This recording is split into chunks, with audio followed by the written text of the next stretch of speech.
आज हम बात करेंगे रामायण एनिमे क्यों बैन हुआ था, ओम राउत जी को आदि पुरुष बनाने की इंस्पिरेशन कहाँ से मिली और कैसे 30 सालों बाद लोगों को रामायण के बारे में फिर से पता चला। तो सबसे पहले बात करते हैं कि रामायण एनिमे कैसे बैन हुआ। तो उस वक्त विश्व हिंदू परिषद ने यह कहा था कि बाहर के लोग हमारे रामायण को न्याय दिला पाएंगे और इसी के चलते रामायण एनिमे पर बैन लग चुका था। तो सबसे पहले इससे हमें यह सीखने को मिलता है कि कोई भी मूवी, सीरीज या फिर लिटरेचर रिलीज होने से पहले उसके बारे में हमें अनुमान नहीं लगाना चाहिए, प्रेडिक्शंस नहीं करने चाहिए। पहले उस मूवी, सीरीज या फिर जो भी लिटरेचर हो उसके बारे में जान लेना चाहिए और उसके बाद ही अपने नतीजे पर पहुंचना चाहिए। तो जब विश्व हिंदू परिषद ने इसके खिलाफ आवाज उठाई थी तब युगो साको जी ने विश्व हिंदू परिषद को कहा था कि मैं रामायण का बहुत बढ़िया तरीके से एडेप्टेशन करूंगा, लेकिन मिसकंसेप्शन की वजह से युगो साको जी इसे इंडिया में नहीं बना पाए। वो वापस जापान गए, उन्होंने स्टोरी फाइनलाइज की और इंडियन एनिमेटर राम मोहन जी के साथ कोलैबोरेट करके आर्ट डिजाइन की। 1990 में 450 आर्टिस्ट के साथ उन्होंने जापान में इसके ऊपर काम शुरू कर दिया, लेकिन फिर भी उन्होंने इंडियन आर्टिस्ट लिए और वो लेना जरूरी भी था, खास करके म्यूजिक डिपार्टमेंट के लिए जो कि संस्कृत में भी थे। और इसे हिंदी में आवाज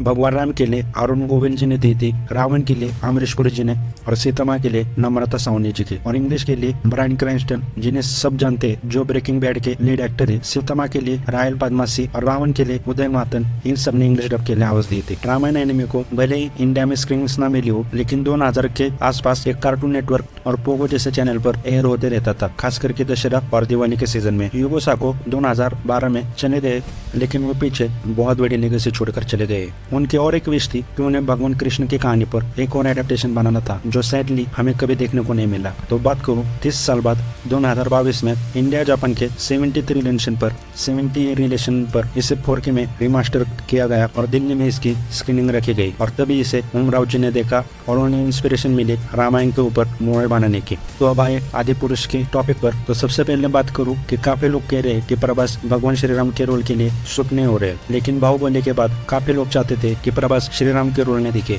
और काफी लोग डिसअपॉइंट हुए थे, जिनमें से मैं भी हूं टीजर देखने के बाद, क्योंकि रावण की लंका सोनी की नहीं थी। वानर सेना का एनिमेशन खराब था और रावण को पुष्पक विमान की जगह ड्रैगन पर बिठा दिया था। तो इसका एक ही जवाब है, दरअसल एडेप्टेशन है रामायण एनिमे का, और रामायण एनिमे में मारिच को एक डेमन की तरह ही दिखाया था। और जैसे मैं प्रिडिक्ट कर रहा हूँ, आदि पुरुष में रावण जिसके ऊपर बैठे वो मारिच ही है, और रामायण एनिमे में रावण की लंका हमें सोने की देखने को नहीं मिलती, लेकिन उसमें रावण ने सोना पहना था, रावण का लुक एक्यूरेट था। और वानर सेना भी देखोगे रामायण के एनिमे में और इससे कंपेयर करोगे आदि पुरुष से, तो आप देखोगे आर्ट काफी मैच हो रहे। तो ओम राउत जी युगो साको जी का जो रामायण एनिमे है उसे नाव एक्शन में बनाना चाहते थे, लेकिन उसमें वो मैसअप हो चुके। और इसके ऊपर मैं कहूँगा कि ओम राउत जी के पास 700 करोड़ का बजट था। अगर वो सीजीआई के जगह प्रैक्टिकल कॉस्ट्यूम्स यूज करते तो बहुत सारा बजट बच जाता, और उसके ऊपर सीजीआई करते तो वो भी देखने को अच्छा लगता। अगर आप देखोगे लॉर्ड ऑफ द रिंग्स, जो पहले हेलबॉय के 2 पार्ट बने थे, या फिर अभी रिसेंटली रिलीज हुई प्रे मूवी, इन सब में प्रैक्टिकल कॉस्ट्यूम्स यूज हुए, जो की देखने में बहुत अच्छा लगता है। ना कि इधर जो रामायण टेलीविजन सीरीज थी उसमें भी प्रैक्टिकल कॉस्ट्यूम्स यूज हुए। और अब दूसरी बात बोलूं, जो लोग कह रहे कि प्रभास श्री राम जी के रोल के लिए शूट नहीं हो रहा है, तो मैं पहले ही कह चुका हूँ कि ये डायरेक्टर के ऊपर है। अगर ऐसे राजामौली जी होते तो प्रभास जी से उनका पोटेंशियल अच्छे तरीके से निकाल लेते, जो कि मुझे लगता है ओम राउत जी ने भी किया होगा, लेकिन वो उसे इतने अच्छे तरीके से नहीं निकाल पाए। अब निकल पाए या नहीं,